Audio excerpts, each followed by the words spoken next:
Live from the Vermont Center for Community Journalism, this is News 7 at 5:30. Good evening. I'm Jake Fortin, and I'll have your top headlines in just a minute. But first, Madison Rogers has a first look at that forecast. Madison, we've been blessed with bluebird skies days the last few days. Is that going to continue? Absolutely, continuing until tomorrow. Right now we have a 42-degree temperature in Lyndonville with an east-southeast wind at 10 miles per hour, just cooling things down just a little bit. Feels like a little bit more brisk, like 37 degrees out there right now. But as we go forward in the next couple of days, we're going to see this warming trend continue. But for this weekend, we're going to see some rain showers moving in and even the risk for a lot of flooding throughout all of Lyndonville as well.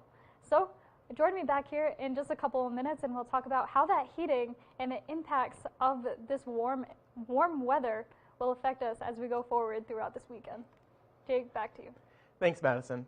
Mother Nature may be showing signs of spring, but winter is very much still around. Concerned Monroe citizens addressed the Select Board last night with suggestions towards better road conditions and plowing tactics for the future snow and winter storms. Citizens complained the roads in Monroe were not being plowed by officials during the storm to keep up with the snow removal. Suggestions were made to organize a plowing schedule according to how bad a storm is at the time in order to keep up with the road operating. Plow should be out there when the storm is. And I know that's the problem you've had in the past. It doesn't snow down here, but it did up there. Yeah. But it still should not matter. If we get a windstorm, I think that truck should be out checking the roads and doing things. There's been days when brush is down up there and other things. But Dog licensings are due next Monday, April 1st in the town of Wheelock. All residents with a dog older than 6 months are required to do this, and payments are to be made at the town's clerk office. It costs $9 if your dog is spayed and neutered, and $13 if not.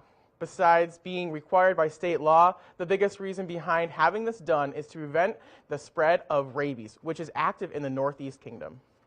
The major purpose behind this procedure is to ensure public safety.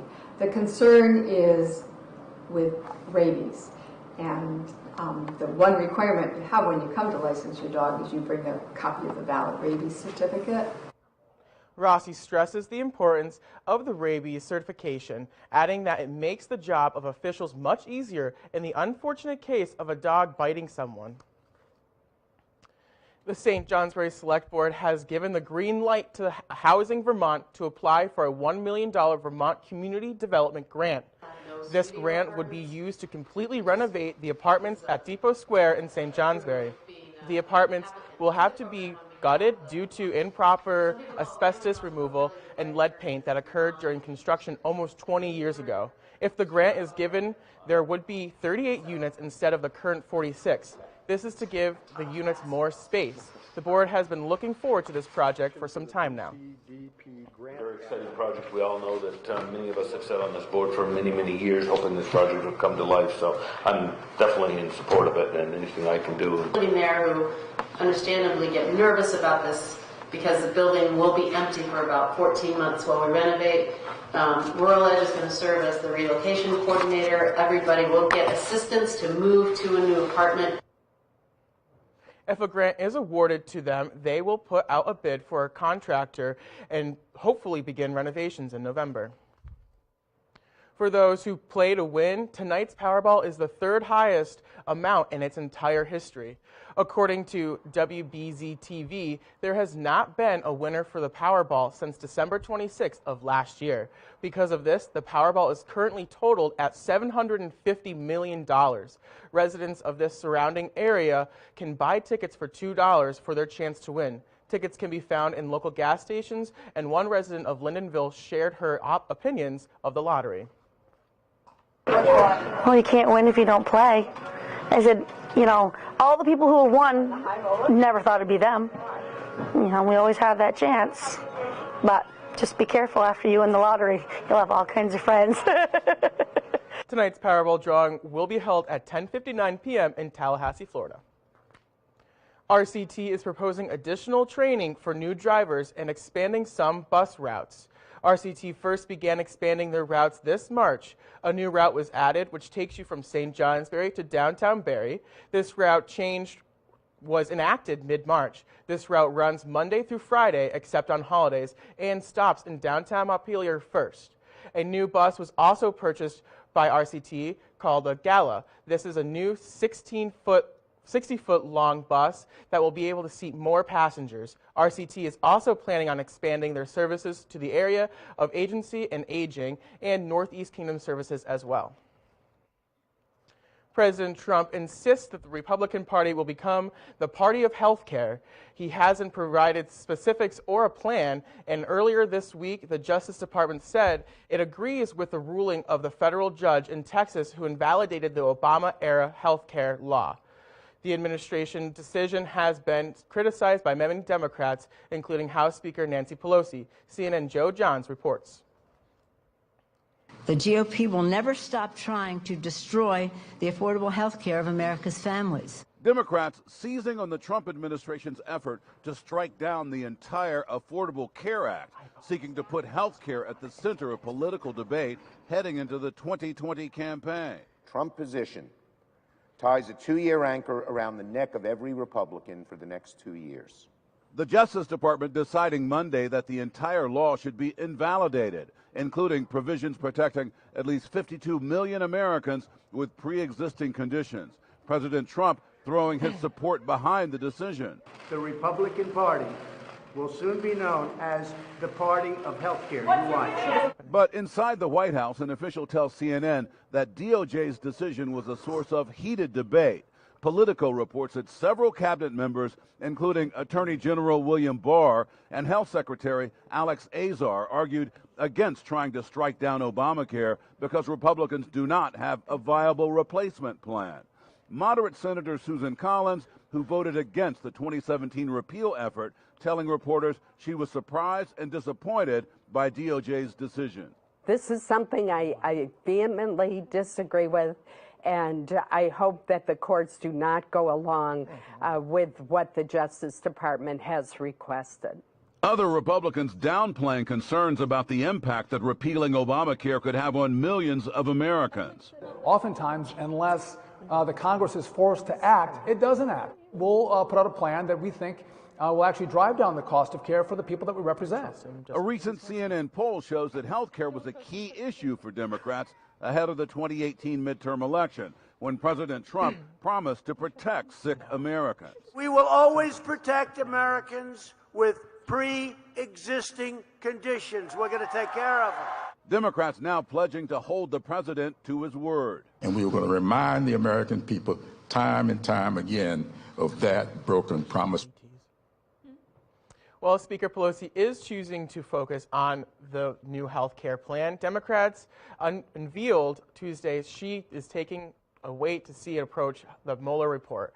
CNN has learned that the report could be released within weeks, not months as once thought. And coming up after the break, see what the kids at Concord School are cooking up. And also we have some warm air on the way. Join us back to see what it's going to look like for some flooding outbreaks.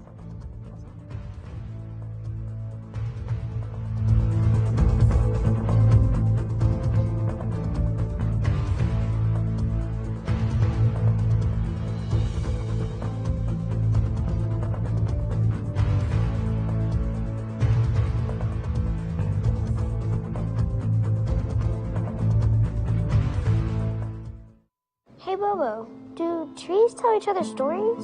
I'm sorry, I'm afraid I don't know that. Hey, why don't we go find out? Listen.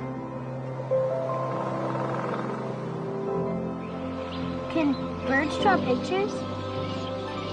I don't have an answer for that. Dad, do stars visit their friends? Look!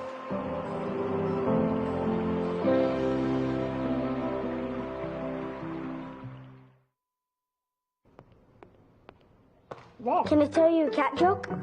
Just kidding. Why did the girl ask the mushroom to dance? Because he was a fun guy. What do you call a pig that knows karate? Pork chop. So how does a tissue dance? Put a little boogie on it.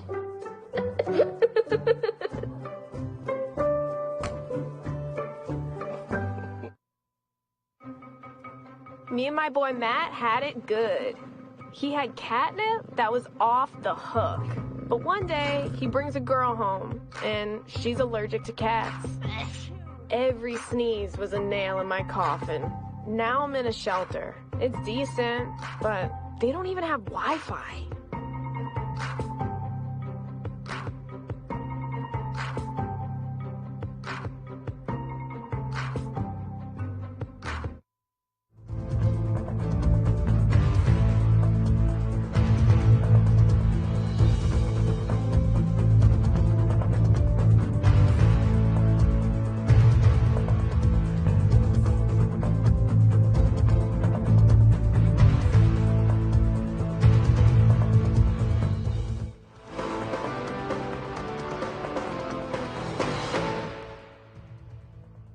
Welcome back. I'm meteorologist Madison Rogers, and we had a beautiful blue day out there. It's allowing for a lot of melting. This past storm left us in 17.5 inches of snow, and we're finally starting to see that melt away.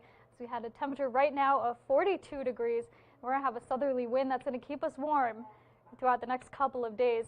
Now, over the Northeast Kingdom, the mid-40s to lower 40s is kind of dominating the area. As we take a look out towards all of New England, we see 50 degrees down in Williamsport, 43 degrees in New York. So it's kind of the same trend for all of New England right now, and we're going to be warming up all together the next couple of days as well. So we have the sun and the warmth joining us the next couple of days, and we're also watching as we're seeing a lot of melting of snow and ice, which is going to lead to a flood risk for this weekend, as we are going to have a wet weekend ahead of a lot of rain showers on and off throughout the whole weekend. But as of right now, the HE radar is showing lots of clear conditions for Vermont and along the whole East Coast, and even the whole country itself right now is under a lot of clear conditions. A little bit of clouds here and there, but very nice weather for all of us in the United States right now. So temperature trends ahead. As you can see, we're warming up. Saturday, 51 degrees. As we get into Monday, we're going to see the cold appear, but we're going to jump right back into those seasonal temperatures as we head into the middle of next week as well. So our forecast radar right now looking very clear for tonight. And as we go into tomorrow as well, this is for Thursday morning, waking up 9 o'clock. We'll see those that sun out there again, but right in the afternoon, we'll see those clouds start to move back in.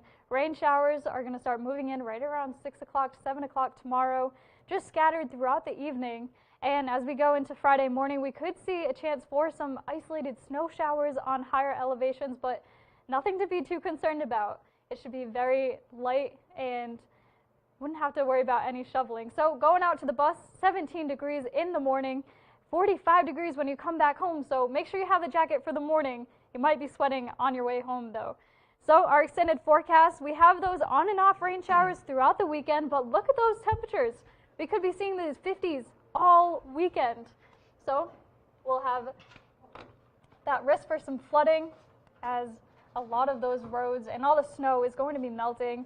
So be aware when the temperatures do go below freezing that we could see refreezing on the roads, because the roads are going to be very wet with all this melting that we're going to be having, and even some of the rivers are going to start flooding as well once we break some ice and create even some ice jams coming up, possibly maybe even this weekend. Will we expect any of that water to freeze up and make icy road conditions? Yeah, over the night hours, it's going to go below freezing. I would definitely expect some black ice out there as these road temperatures go below freezing overnight. But during the day, roads should be perfect while the temperatures are in the 50s. But when we go to nighttime, definitely watch out for the freezing on the roads. Right. Thank you so much, Madison. Thank you.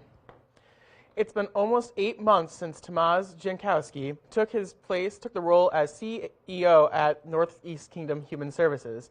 NEKHS, located in St. Johnsbury in Newport, provides a community-based health center offering services for those with disabilities and mental health concerns. Jankowski is a director of physical therapy and rehabilitation and says this is an opportunity to take his knowledge and use it in a different setting. He also feels there is a large correlation between physical and mental health, that being one of the reasons that attracted him to the job in the first place.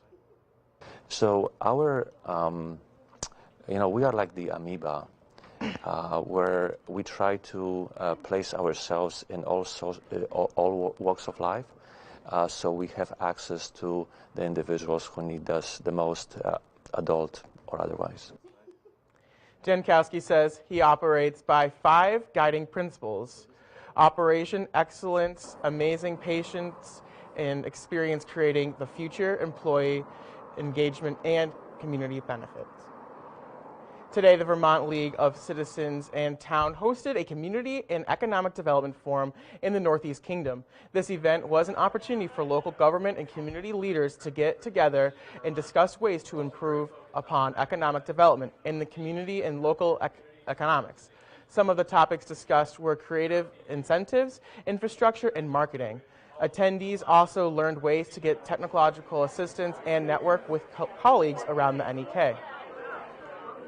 I think the fact that people know that they have resources and can contact those resources, ask questions, look for technical assistance, and be inspired by other people who are doing these things. This was the 3rd annual Community and Economic Development Forum that has been held to strengthen communities around the area. Tonight, students at the Concord School will be hosting a nationwide event, the Empty Bowl Dinner. Parents and community members will get a choice of 7 different soups and have the opportunity to bring home a handmade pottery bowl. News 7's Emma Quinn went down to the school to see the preparations coming together before the tasty night. Students at the Concord School are preparing to serve some unlimited deliciousness to community members. The Empty Bowl Dinner is where students can have their families come and sit together and have just like one big dinner with like their family. These kids have been preparing for tonight's event since November. Soups and making bowls for everyone to take home. Project-based learning project. So they're doing everything from making the pottery bowls to planning what soups, to cooking the soups, and then to serving. So it's a really neat project because it gives them real life experience in something, and it gives them a lot of satisfaction. It's a real event. Farm to School program has played a large role in the success of the Empty Bowl Dinner each year. It wouldn't be happening without that because it is what has funded all of the buying of the groceries. So Farm to School was integral to this. All donations from tonight's event go towards Sid's Pantry, which sends food home to children each week. I actually feel happy because we got all this amazing stuff here at this school. It helps with people that don't have this much, like as much as we do. So it makes me feel happy that other people are getting stuff. Emma Quinn, News 7, Concord. The event will take place at 6 p.m. in the Concord Gym, and all are encouraged to attend.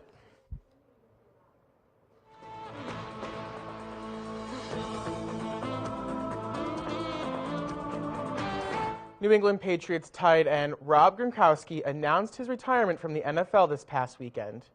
Though many may be let down by the 29-year-old tight end's abrupt choice to end his career, football's fans across the nation can positively reflect back on Gronk's time in the NFL.